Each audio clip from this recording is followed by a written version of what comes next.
সকাল সন্ধেবেলা থেকে একদম জমিয়ে জমকালো বৃষ্টি শুরু হলো। এই সিজনের প্রথম বৃষ্টি। কী যে ভালো লাগছিল, আর বৃষ্টি শুরু হওয়া মাত্রই মনটা চা চা করে উঠলো। বিগত বহু মাস ধরে দুধ চা খাওয়ার টোটালি বন্ধ, কিন্তু তবুও বৃষ্টির আনন্দে একটু আদা দিয়ে ইলাইচি দিয়ে দুধ চা বানিয়েই ফেললাম। এদিকে 11 এগ বয়লারে বসিয়ে দিলাম 4টে ডিম। ভাবলাম আজকে একটু এগ পোলাও বানানো যাক, আর আগামীকালের জন্য একটু চানা ভিজিয়ে রাখলাম। এদিকে ডিমগুলো সেদ্ধ হওয়া মাত্রই ভালো করে ছুলে নিয়ে পুরো প্রসেসটা, মানে পোলাওয়ের প্রসেসটা কুকারে করব বলে কুকারেই কিন্তু ডিমগুলোকে হালকা ভাজতে দিলাম।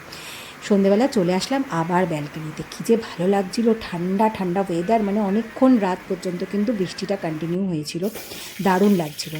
কিচেনে আসা মাত্রই আবার কুকারের মধ্যে দিয়ে দিলাম আলু, পেঁয়াজ আর টমেটো কুচি। ভালো করে একটু ভাজা ভাজা করে নিলাম। এরপরে আদা রসুনের পেস্ট, সাথে একটু ডেলিকার মশলা যেমন হলুদ গুঁড়ো, লঙ্কা গুঁড়ো, জিরে গুঁড়ো, ধনে গুঁড়ো, সাথে একটু গোটা জিরে, কালো সর্ষে, কারি পাতা দিয়ে ভালো করে কষিয়ে নিলাম। তেল ছাড়লে উপর থেকে ভালো করে ধুয়ে নেওয়া চাল, পরিমাণ মতো নুন আর গরম জল দিয়ে দিলাম। বেশ অনেকক্ষণ ধরে ফুটে উঠলে ডিমগুলো দিয়ে দিলাম ভেজে নেওয়া, আর সাথে ধনেপাতা কুচি দিয়ে একটু হাই ফ্লেমে 10 মিনিটের জন্য কুকারটাকে বন্ধ করে দিলাম। 10 মিনিট পরে কুকার বন্ধ করে আবার কিন্তু গ্যাসও বন্ধ করে দিলাম। আর দেখো, রেস্টিং টাইম দিয়েছিলাম। 15 মিনিট বাদে আমার কিন্তু ঝরঝরে এগ পোলাও একেবারে তৈরি। কী যে দারুণ অপূর্ব খেতে হয়েছিল কি বলবো।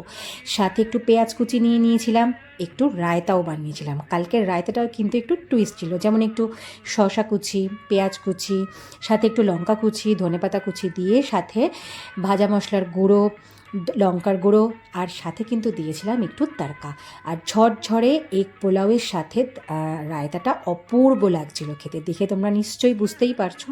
তো বৃষ্টির দিনে ঠান্ডা ঠান্ডা ওয়েদারে এরকম এগ পোলাও আর রায়তার তো কোনো জবাব নেই। চলো আজকের মতন এটুকুই, টাটা।